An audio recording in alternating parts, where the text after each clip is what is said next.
รู้สึกยังไงบ้างครับรู้สึกคือว่าสบายตัวมากเลยครับแล้วครับครับผมโอ้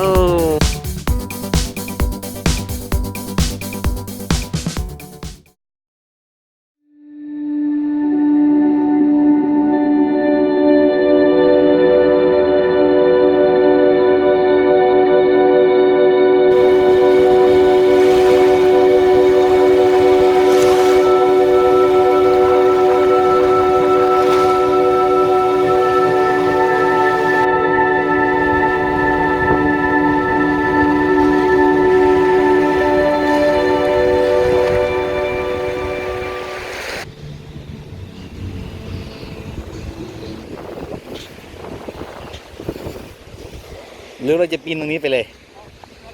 ปีนนะ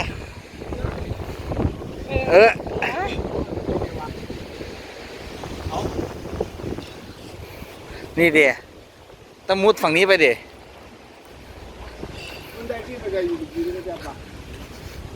นี่ปะตามมาต้นจะนำทางไปเองเฮ้ยเฮ้ยใช่ใช่ไม่ใช่ก็ใช่โอ้ทำไมมันน่ากลัวอย่างนี้เนี่ย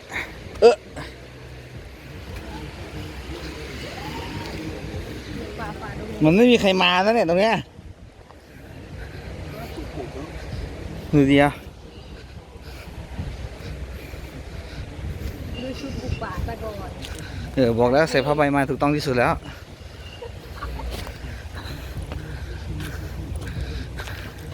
เฮ้ย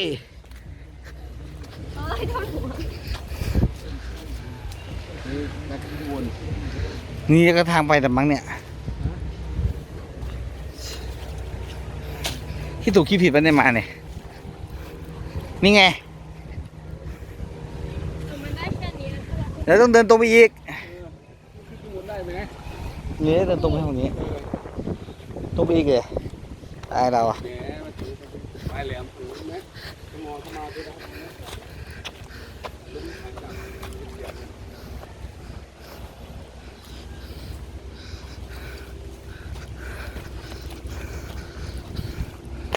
my god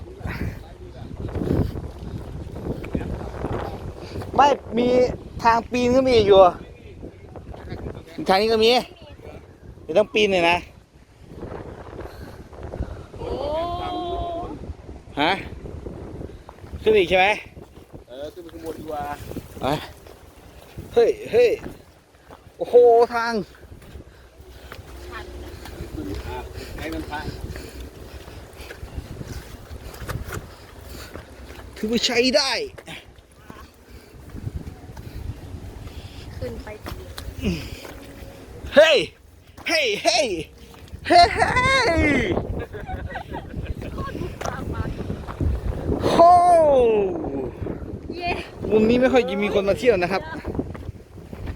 เพราะว่ามันต้องบุกป่าฝ่าดงเข้ามาโอ้รู้สึกร้อนนะครับเรามาอยู่ตรงแหลมของหินแล้วถามแม่ค้าแล้วนะว่ามาได้ไหมเขาบอกว่ามาได้แต่ต้องเดินระวังโอ้ร้อน